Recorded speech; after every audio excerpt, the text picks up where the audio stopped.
Welcome, welcome everyone to From Boiline to the Black Drink, the African heritage in Florida's international cuisine.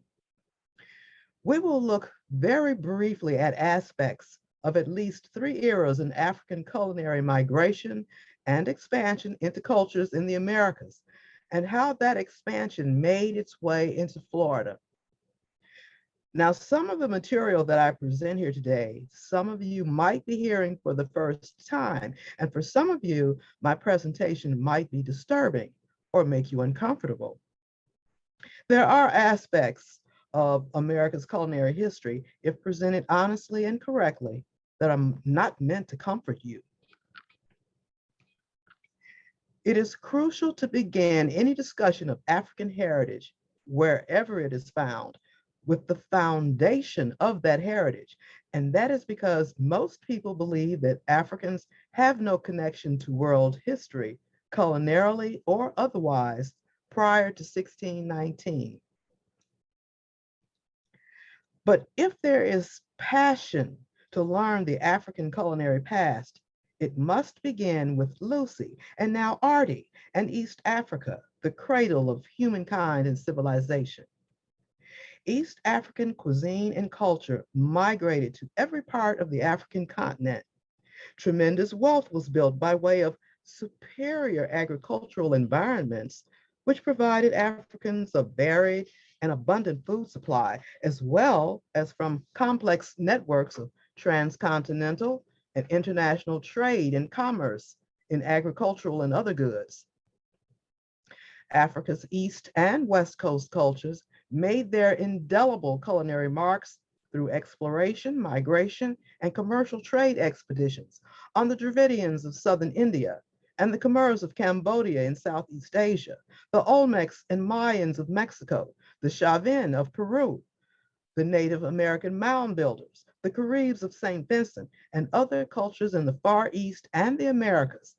And these marks were made long before the so-called discovery of America, which was never lost. Migration and trade between the Americas and Africa had made the exchange and transplanting of foodstuffs between the two quite common. For this reason, one can look at the African culinary influence on the Americas and the American South and Florida as positioning itself in various stages. African foods and culinary practices were always integral components in the development of the history of the Americas from a very early age. So don't get it twisted. Contrary to what you have been told, when you hear the term fusion cuisine, it did not originate with a white chef in his restaurant here in Florida. Between 1200 and 100 BC, the main food and cultural exchange centers in the Americas were headquartered in the areas of San Lorenzo, La Venta, and Tres Zapotes, in the Gulf Coast areas of Mexico.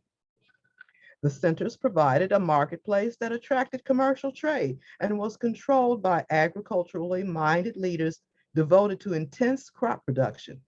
These early folk, known as the Olmecs, or the people who lived in the direction of the rising sun, were considered to be the, quote, first great civilization in the Americas. Many scholars have written that the Olmecs were the, quote, mother culture for all the fabled Indian empires that rose and fell in Mexico and Mesoamerica. Olmec civilization, which diffused into Peru and other parts of South America, prepared delicious dishes with the use of maize and other ancient and domesticated plants and lush vegetation, such as chilies and spices, sweet potatoes, cacao, tomatoes, various beans, peanuts, avocados, pumpkins, and squash. Corn and black bean soup, sometimes with quail eggs, punctuated a number of special occasions and remains a centerpiece in the culinary repertoire of Florida cuisine. The argument continues regarding who the Olmecs were and to whom Olmec religious and social customs belong. In 1862, 1896, 1938, 1946, and 1967, colossal basalt heads and other artifacts were uncovered in Tres Zapotes, the state of Tabasco in La Venta, and in areas of Veracruz, including the San Lorenzo Plateau in southeastern Veracruz. Every one of these colossal heads, standing 5 to 9 feet in height and weighing between 20 and 30 tons each, exhibit African facial and cosmetic features, including one carved with Ethiopian type braids or cornrows. Hundreds of pieces of sculpture possessing Ethiopian features, or the typically African physiognomy of thick lips and broad, flat noses, have been found all over Mexico and in Central America, Panama, Colombia, Ecuador, and Peru.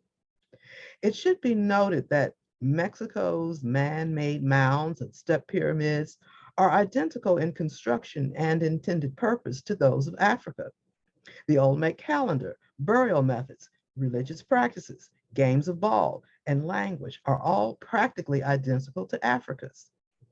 Similarities in cooking include the preparation of seeds from fruits and vegetables, such as watermelon, squash, and pumpkin, ground to a paste and added to vegetable and meat dishes, as well as to drinks in both ancient Africa and Mexico. There was also the preparation of bean cakes and corn dumpling stews, and the addition of liquor to these dishes. In Mexico, it was pulque and other fermented liquors. In Africa, palm wine and other liquors.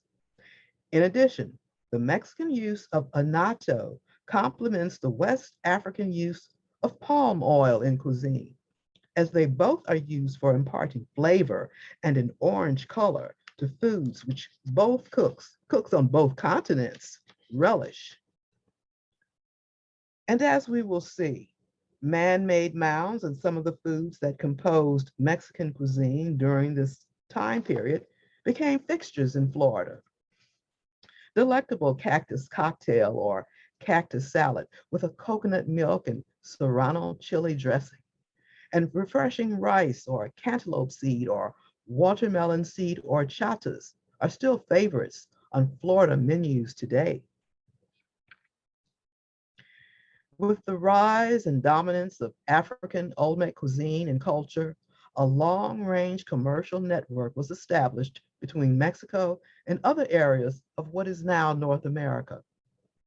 Now, interestingly, this commercial network was tied to ancient cemeteries still standing in America today, which attest to a much neglected story of African and Native American presence in the early history of this country.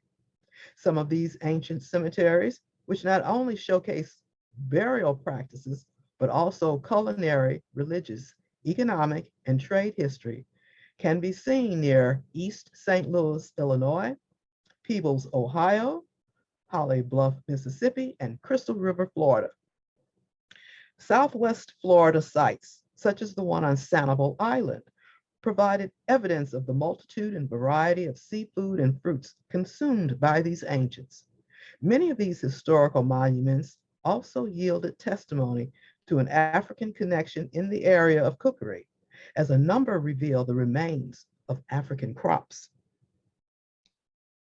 These crops became part of a trade network from Oklahoma to Florida and the Gulf of Mexico, and extending north to the Great Lakes and on into Canada.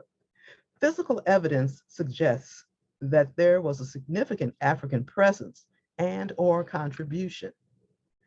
The path of agricultural and culinary exchange that took place in North America was the root of the ancient mound builders. The ancient mound builders were native peoples who thrived primarily in the south and southeastern sections of what is now the United States from about 1000 BC to 1000 AD, which is the same time period during which the heavily African influenced Olmec of Mexico and Chauvin of Peru made great advances in agricultural technology. Pyramidal in shape, the mounds built by the mound builders are identical to burial mounds and stockade posts in West Africa. Florida mounds yielded ivory from the tusks of African elephants. African ivory, ground to a powder, was reportedly used in drinks for native fertility and rites of passage ceremonies. But more important was the fact that strings of beads found in the mounds, fashioned from certain mussel shells, formed the unit of money valued in both Africa and along the mound builders' route in America. The amount of shells suggests an enormous consumption of seafood. Conch and other shellfish was a major part of the mound builders' diet. Ground sassafras or fillet powder for thickening, fresh parsley, thyme, mint, and sunflower seed oil and butters made from pounded nuts were some of the ingredients that produced savory seafood chowders and soups.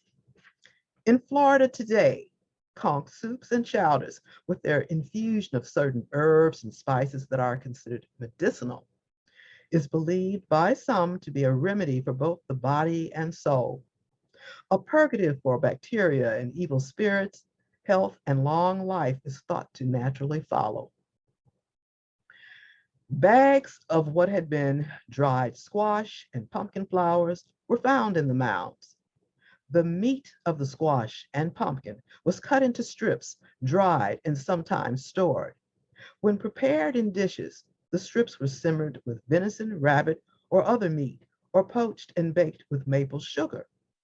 The dried flowers were used as a thickener and as a seasoning for soups, stews, and sauces. Non-food items found in mounds in Florida and other locations in the South yielded a great number of tobacco pipes carved with human heads with African features, most with thick lips and broad, flat noses, and faces containing ornamental patterns of striations. These facial striations were common African forms of cutaneous embellishment used to indicate the society to which the person belongs or to state the individual's position or status. Even the top knot hairstyle represented on a large number of pipes, figurines, and pottery was in perfect conformity with the hairstyle worn by ancient African females. These and many other human representations with features of the face of heavy Ethiopian cast and possessing compound arm, wrist, and leg bracelets were and are characteristic adornments in Africa and Mexico. Florida and the Gulf states grew miles, not acres, of crops, including, as mentioned, varieties of melons, squash, gourds, nuts, and 42 different kinds of fruits, such as watermelon, cranberries, and blueberries, many of which are known to be indigenous to Africa, Mexico, Central and South America. Native beverages were composed of some of these fruits, but most were prepared from the twigs of such plants as the wild cherry, red raspberry, and choke cherry, and from the leaves of the spruce, Labrador, sassafras, creeping snowberry, wild mint, and wintergreen. Others were composed of unusual flowers and plants and seasoned with red pepper, as in Africa and India. But then there was a special potion for purging the body and soul. And one cannot play around when it comes to straightening out the soul. Yapan leaves, crushed to a powder, as well as the leaves and tender shoots of the cassine, were the traditional ingredients for the black drink, pasaisquita. Purging the body and soul may have been unnecessary if, like today's Florida residents in Punta Gorda, Florida, one could drink from waters that offered magical powers. There is an artesian well in Punta Gorda, known by some as the Fountain of Youth. There are reportedly a number of these in Florida. Locals still bottle its water and drink it every day. There have been other historical references to the fact that native Arawaks and Africans from Cuba and Hispaniola migrated to Florida long before Europeans, quote unquote, discovered the islands. The story of the Fountain of Youth was said to promote the migration of people to Florida. Now, I have a recipe from a Floridian friend for a drink called the Fountain of Youth, but it is so potent that you would have to migrate to the nearest couch. The drink is called Fountain of Youth because it is said to take 10 years off, but I'm not sure if they meant 10 years off your age or off your life. Now, native Arawaks definitely had their versions of the black drink. They and Africans from Cuba and Hispaniola were said to migrate to Florida long before Europeans discovered the islands. And since native persons and persons of African descent from the islands have culinary practices that are represented here in Florida, it is necessary to acknowledge the African culinary heritage of some of our neighbors who are here from the Caribbean. Likewise, with regard to the African culinary heritage in South America, a popular Peruvian saying states that el que no tiene de Inca, tiene de Mandinga, which translates, whoever does not have Incan ancestry has African ancestry. This same statement is true for all of South America's 13 countries. Black communities emerged in all South American countries as a result of the slave trade, maroon communities, and immigration. Black populations are said to range from less than 1% to as high as 30% in Colombia and between 50 and 75% in Brazil. Present throughout all of these societies is the African contribution to cuisine. Another very important stage in the transplanting to the Americas to Florida and the southern states of African culinary heritage was the forced migration of Africans to the Americas by way of the slave trade. Maroon societies were created by Africans who escaped into forests, hills, and bush areas of the Caribbean and South America. Once the maroon groups were isolated, they formed their own communities where many African culinary and other cultural patterns could be preserved. But it was not just maroon communities dominated by African traditions. The continual increase and thereby cultural input of Africans into the Caribbean and South America would allow Africans to position their culinary standards in rural and urban kitchens of every country in the Americas. Florida's Dominican residents have implanted their ajiaco or sancocho stew and flan de piña. Jamaicans, their stamp and go and manish water. Ecuadorians' national dish, ceviche de concha, and Argentina's mazamorra, a corn chowder. The same era of slavery takes us across the Atlantic Ocean and the Caribbean Sea because from the 17th through the 19th centuries, Africans as slaves contributed their labor skills, religion, music, and culinary expertise to create societies and cultures in every country in the Americas, but especially in the United States. It is important to look at their culinary and cultural background on American shores in terms of the prevailing environment. African laborers and artisans helped establish St. Augustine in 1565, a city considered to be the oldest continuously occupied settlement of European and African origin in the US, and the first successful Spanish settlement in Florida. St. Augustine's population grew from approximately 1,500 people in the 1730s to approximately 3,000 by 1763.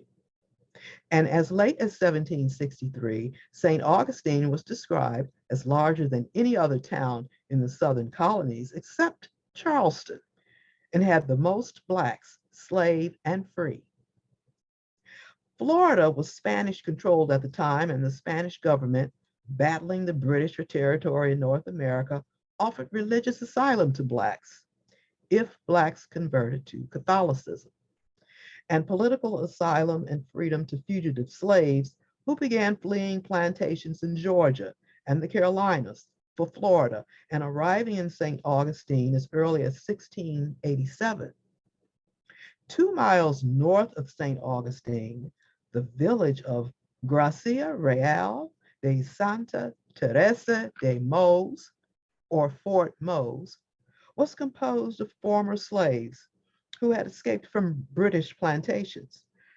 Between 1738 and 1763, Fort Mose maintained a population of about 100 people and was the only example of a free Black town in the colonial American South. African diets there were pretty much the same as those in Native American villages. Fort Mose was surrounded by fertile soil, and villagers added many wild foods to their diet.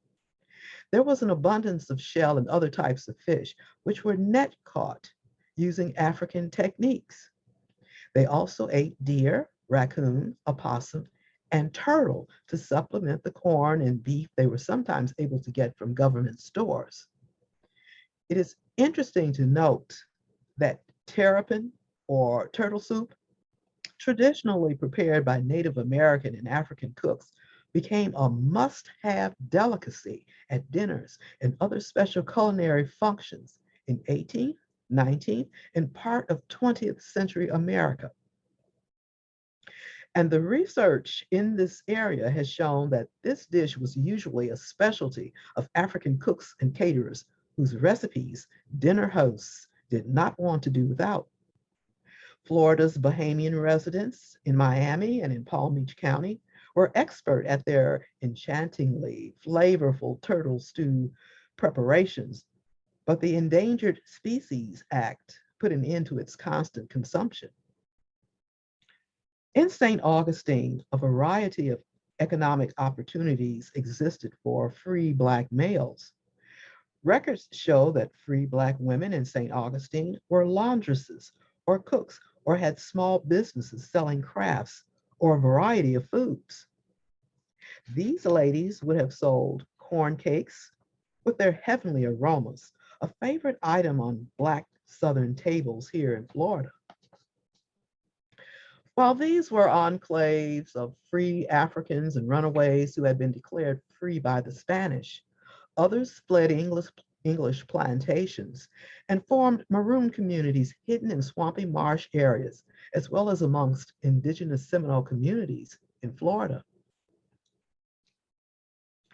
North Central Florida and the Everglades, home of the Seminole Nation, was one of 3 epicenters of maroon activity in the US.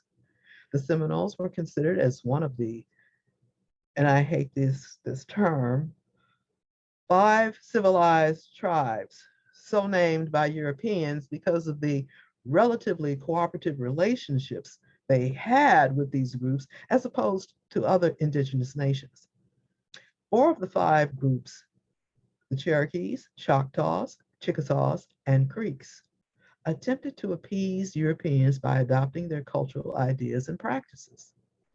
One of those practices was becoming slaveholders as early as 1748. The Seminoles, however, insisted on maintaining their way of life and thereby severed ties with the Creeks, with whom they were most culturally and or perhaps territorially connected. Of the indigenous nations in the Southeast, it was the Seminoles who remained devoted to armed resistance against European invasion and conquest. Seminoles and Africans developed a unique relationship. The Seminoles supplied Africans with tools to cut down trees, build houses for themselves, and raise crops such as corn. When the crop harvested, a tribute of no more than 10 bushels of corn were ever demanded. By the early 19th century, the Seminoles were theoretically supposed to be the Africans' owners, but provided protection and allowed Africans to share their land. When Africans acquired livestock, at slaughtering time, they supplied Seminoles with a fat hog or side of beef. Beef with sausage and rice is still considered a glorious feast for the eyes as well as the palate for Black Floridians formerly from South Carolina and Georgia. Africans who were born free, descendants of runaways, and runaways themselves lived amongst the Seminoles. Although they subsequently became known as Black Seminoles, they did not automatically become culturally Seminole. While there were some intermarriage, African Maroons most often lived in separate communities and villages near their Seminole masters. Their villages were permitted a substantial degree of autonomy, and except for their annual tribute, Africans were not considered subordinate to the Seminoles. In fact, Africans would share soft key pot, a gruel made of corn, and perhaps peach and pumpkin stew whenever they visited native Seminole homes.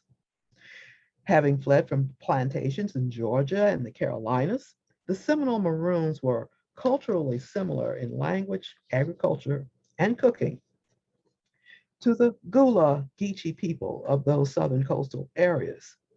Linguistically, the Seminole Maroons developed an African Seminole language influenced by Spanish and Nahuatl, a language spoken in central Mexico, and Muskogee Seminole. The influence from African languages, however, remained the strongest. That strong culinary similarity to Gullah Geechee cuisine is demonstrated in savory and luscious shrimp and okra over rice and sweet peppers, as prepared by Florida's Coconut Grove and Fort Lauderdale Black residents. Agricultural techniques of planting, irrigation, and harvesting in these so-called outlaw or maroon independent farming communities were based on African and Native American models and experience. Africans who were part of these independent farming communities were familiar with Florida's tropical agricultural characteristics and transplanted to these shores an expertise of rice cultivation practiced in Senegambia and Sierra Leone, and thereby shaped a sturdy agricultural and cultural community. To be sure, African and Native peoples exchanged agricultural techniques. Wild oats, or wild rice as it is called, was eaten alongside of corn, or sometimes in place of it. It was grown in Florida and accompanied many native Seminole game meals.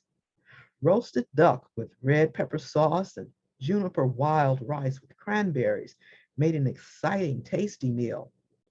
Cranberry duck, fabulously dressed with whole cranberries in a cranberry sauce, is known to rain compliments on many cooks in Miramar and Pompano Beach.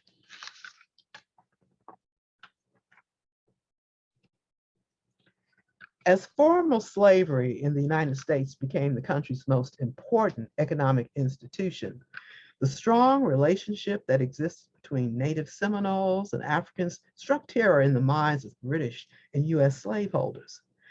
That was because African Maroons were able to build well-constructed homes and produced a multitude of fine crops, including cotton.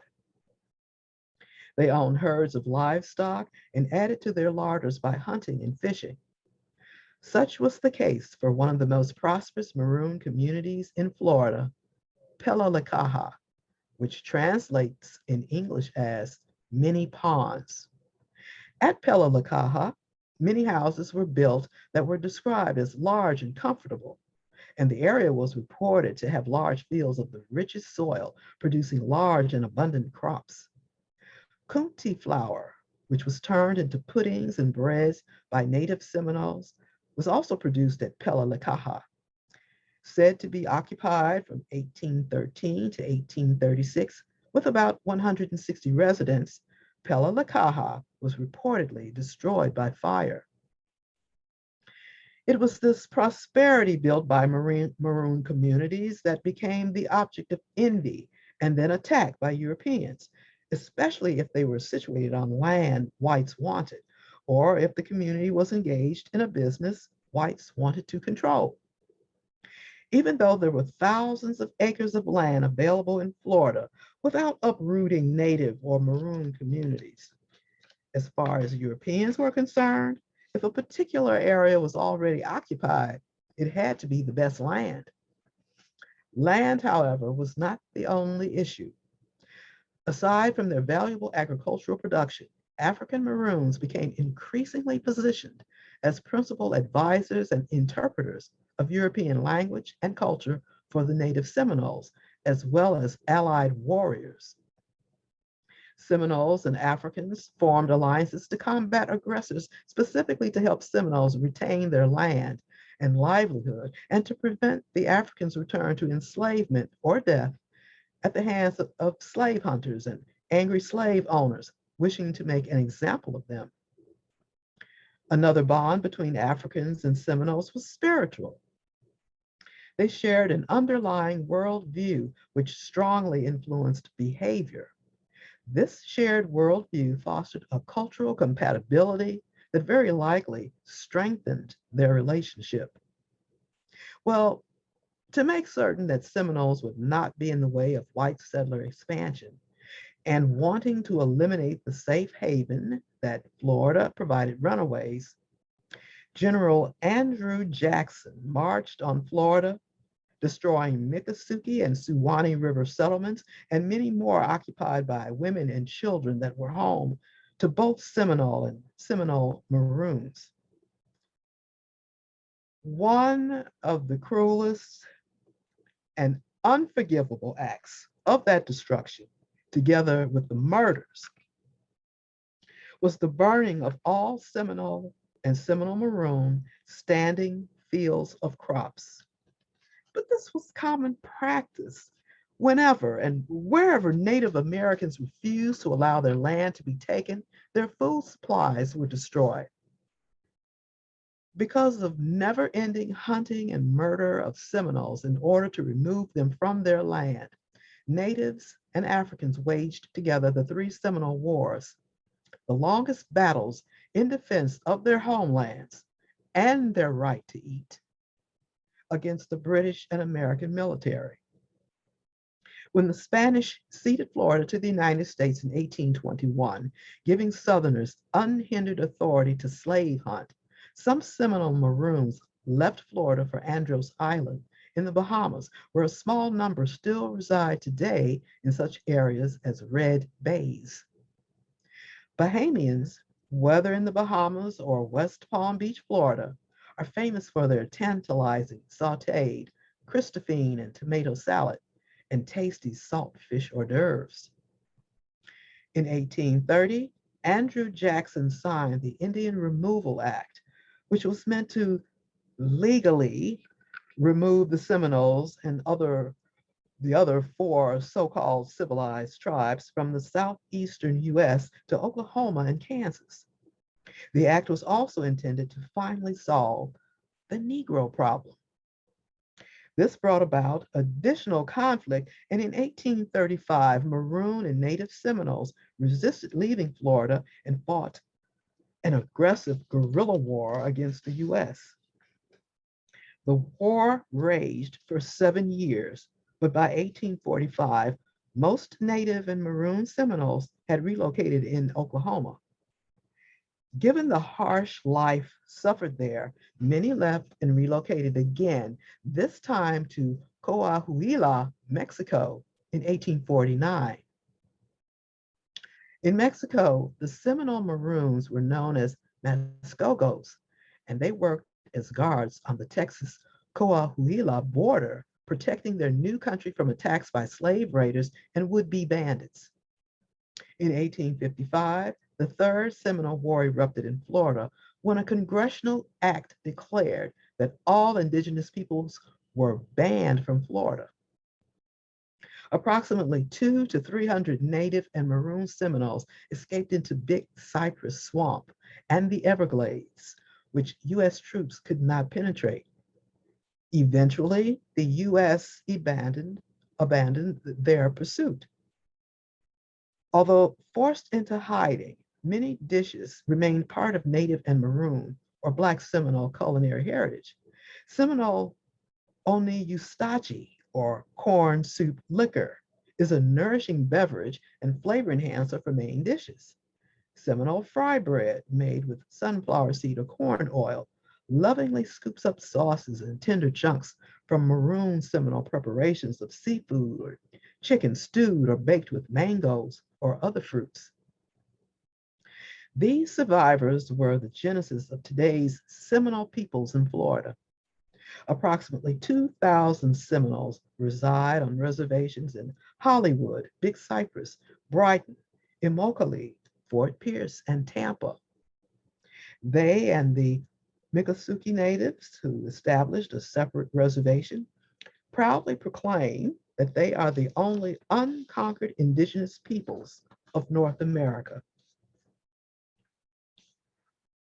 About 150 years later, well, about 170 now, Florida's unconquered Seminoles own and operate a thriving entertainment resort in Hollywood.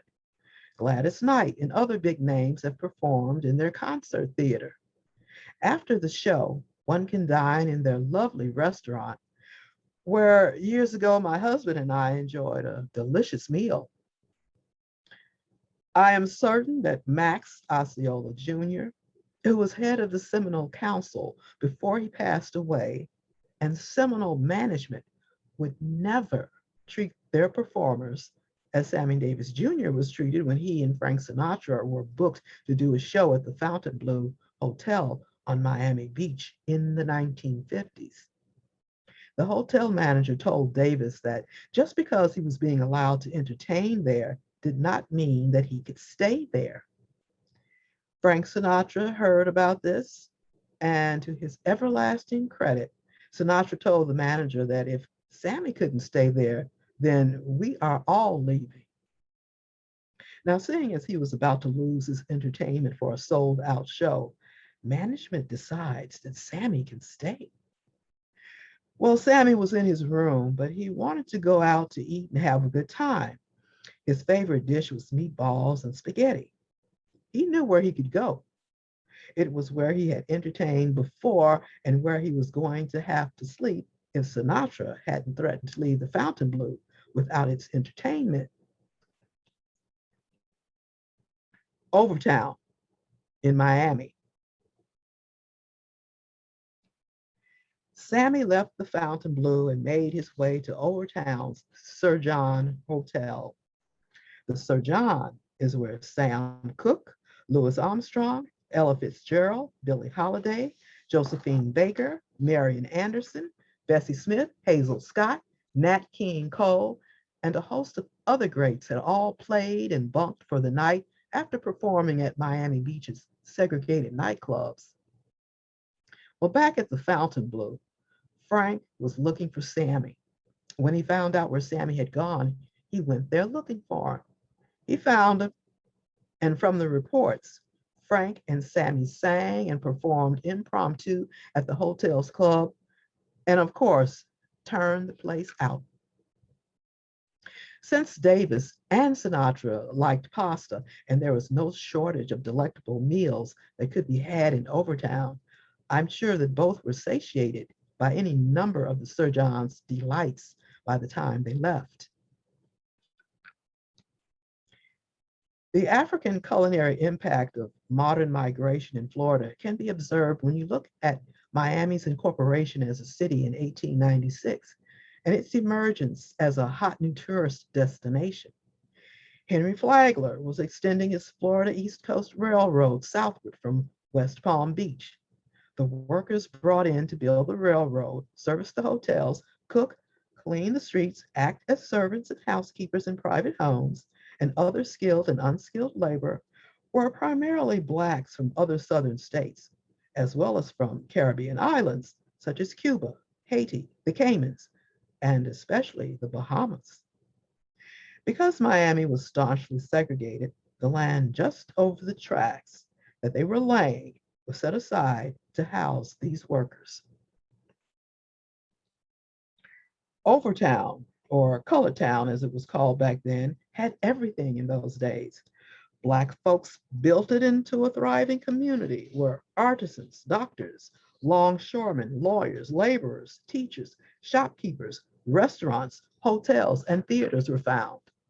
Blacks from Coconut Grove and all over Dade County came to Overtown's business district to dine in the many restaurants, such as Shenanigans and the Nasty Man restaurant, or to shop for furniture and clothing, for example, at Mr. S.W. Brown's Colored Town Bargain Store, where he and his wife sold general merchandise, or to be entertained in many venues along what was called Little Broadway. Considered the Harlem of the South, Overtown was enjoying a growing national reputation.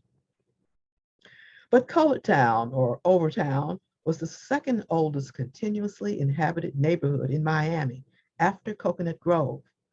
By the 1830s, Black Bahamians were beginning to migrate to the Florida Keys, especially Key West. By 1892, 8,000 of the 25,000 people in Key West were Bahamians. Bahamians, it was reported, knew how to plant, and they brought their commonly used trees, vegetables, and fruits. Coconut Grove has been receiving Black settlers since the 1880s. The area's first Black settlers came from the Bahamas to assist in the building of the Peacock Inn, called at the time the Bayview Inn or Bayview House, completed in 1882 or 1883. The word got out that help was needed with everything from cooking to carpentry, so more islanders came. Black pioneers from the Caribbean were extremely important to the early city, not just for their carpentry, masonry, and trade skills. They were also quite knowledgeable about the local fauna, flora, and food production. By the early 1900s, a thriving Black Bahamian community formed along what is now Charles Avenue, not far from Bayview Inn. And just like Overtown, the Blacks of Coconut Grove established their own businesses. After the end of World War II, however, many of these businesses were demolished to make room for apartment buildings to house the large influx of veterans. One can still smell the aroma of conch fritters and conch stew filling up the streets during events such as the Junkanoo Festival. Bahamians and Southern Blacks were lured to Palm Beach County by the building of Henry Flagler's Florida East Coast Railway. It has been noted, however, that when whites arrived in Delray Beach, they found Africans and Native Seminole people already residing there.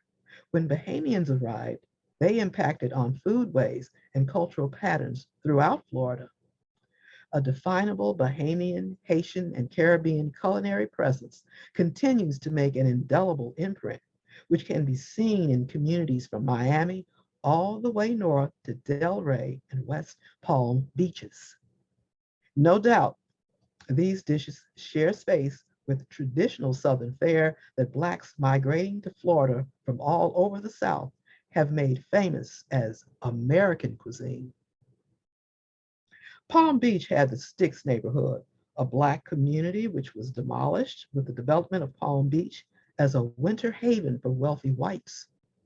In the 1930s and 40s, Delray Beach had also become a booming tourist town. A new Black district was formed in nearby West Palm Beach. At the beginning of the 20th century, white and Black residential zones in West Palm Beach were separated by a hill between two lakes.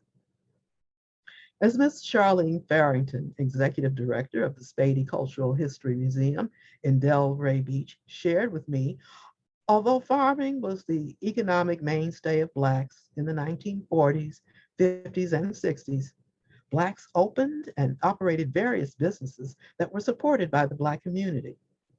As far as restaurants and home cooking goes, there was, and still is, the traditional island style cooking with fish, peas, and rice, etc., and the gula southern style with red rice, shrimp and grits, and she crab soup. Robert's Cafe and Hot Dog Hovel were two restaurants popular in Delray Beach in mid-20th century. The food of the two groups came together, Ms. Farrington states, when they socialized. About 81% of all immigrant Blacks in Florida resided in the state's four southeast counties in 1915: Miami-Dade, Broward, Palm Beach, and Monroe. The trend has remained constant. In 1945, for the first time, Florida's census reported more West Indian Blacks in Palm Beach County than in Dade County. Today, when you view the listing of 12 Haitian and 2 Caribbean restaurants in Delray Beach, and 9 Haitian and 3 Caribbean restaurants in West Palm Beach alone, these, with all of those in Miami, representing Little Haiti, Fort Lauderdale, Tamarack, Miramar, Lake Worth, Pompano Beach, etc., makes the population concentration easy to believe. And by the way, speaking of Haitian restaurants, Guéramon soup, or soup jamu, is a pumpkin soup. The ingredients cultivated and specified by African cooks in Haiti, but the enslaved were not allowed to eat any of it. Only the French slave owners could partake of this soup. All of this changed on January 1st, 1804. It is noteworthy that Haitians look upon soup jamu as a symbol of the bloody revolt their ancestors waged against French slave owners. Haitians consider the dish a symbol of their national identity and independence and freedom. Jerry Dominique, chef and I believe owner of KC Healthy Cooking Restaurant in North Miami, has made a vegetarian version of soup jamu a regular item on his menu. He states, "I need to celebrate my Independence Day every day." Well, you can never say that Florida isn't diverse. The Seminole headquarters in Florida reports that as of March 2021, there were 4,292 registered Seminoles. This, of course, is far, far less than what the Seminole population should be and would have been had they been left alone. Florida's population in 2021 was estimated at 22.2 million. We know that Cubans represent the largest Hispanic group in Florida, with just over 1 million residents. The total Hispanic population in the state is estimated at 4,790,000, which would represent all of the Spanish-speaking Caribbean, Mexico, Central, and South America. And remember, as has been discussed earlier, all of these areas are endowed with a heavy African culinary and cultural heritage. So these various layers of African culinary and cultural influence continue to migrate to America, to Florida, with their gandules con bolitos de platano, pigeon peas with plantain dumplings, in tow. Puerto Ricans now number 725,000. Colombians, whose largest community lives in the South Florida neighborhoods of Doral, Kendall, Weston, and Hialeah, have a population of 338,768 persons. And they still prepare cazuela de mariscos, which is a shrimp, lobster, fish, and vegetable soup with a broth of coconut milk. The Garifuna, formerly Black Caribs from Belize and Honduras, have also come. However, the Garifuna state that the census here has a problem categorizing them racially. Still served by the Garifuna are boiline, a stew combining fruits and vegetables with fish and dumplings. I have not forgotten Africa. As the professor of African history at the University of Miami, Dr. Edmund Abaka has shared with me, there are about 25,000 Nigerians and 5,000 Ghanaians in Florida. These two groups are largely concentrated in Miami, Fort Lauderdale, Tampa, West Palm Beach, Orlando, and Jacksonville. Smaller groups of West Africans, including Liberians, live primarily in Miami, Fort Lauderdale, and Deerfield Beach. Gambians and Ivorians have also migrated here. Some of their favorite dishes include egusi melon soup, ofada rice with ayamase sauce, and the sauce has meat pieces in a thick and spicy brown stew of green peppers and caramelized onions, and ogobono, which is African wild mango soup. Ethiopians are certainly visible, particularly as they offer their delicious kuanta firfir, a mixture of injera and sauce with onion, tomato, garlic, dried lean beef, and herb butter, by way of a few restaurants from Miami Gardens to West Palm Beach.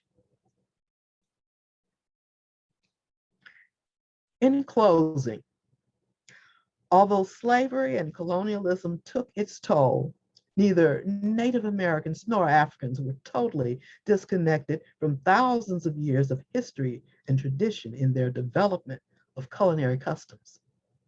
Similarities in African culinary heritage shared throughout Florida and all of America's southern states, Latin America, and the Caribbean have left enduring legacies. Those legacies are filled with cooking and cuisine strongly reminiscent of or identical to those of their African forebears, and therefore continue to transmit the values and enrich the culinary experiences of not only Africans in the Americas, but most other cultures in the Americas as well. Although these nations have adopted African culinary traditions as their own, in most cases, there is little to no recognition of their roots. In general, the African contribution is regularly subjected to racism and societal repression here in Florida and elsewhere, not only by whites, but also by those immigrants of color who want to blend in and who are dying to see themselves as acceptable to white America. For Africans and their descendants in the Americas, food and its preparation are deeply infused with social and cultural meaning rooted in African traditions. It is hoped that there will be an eventual appreciation of African culinary heritage, not just in Florida, not just in the United States, but throughout the world. Thank you.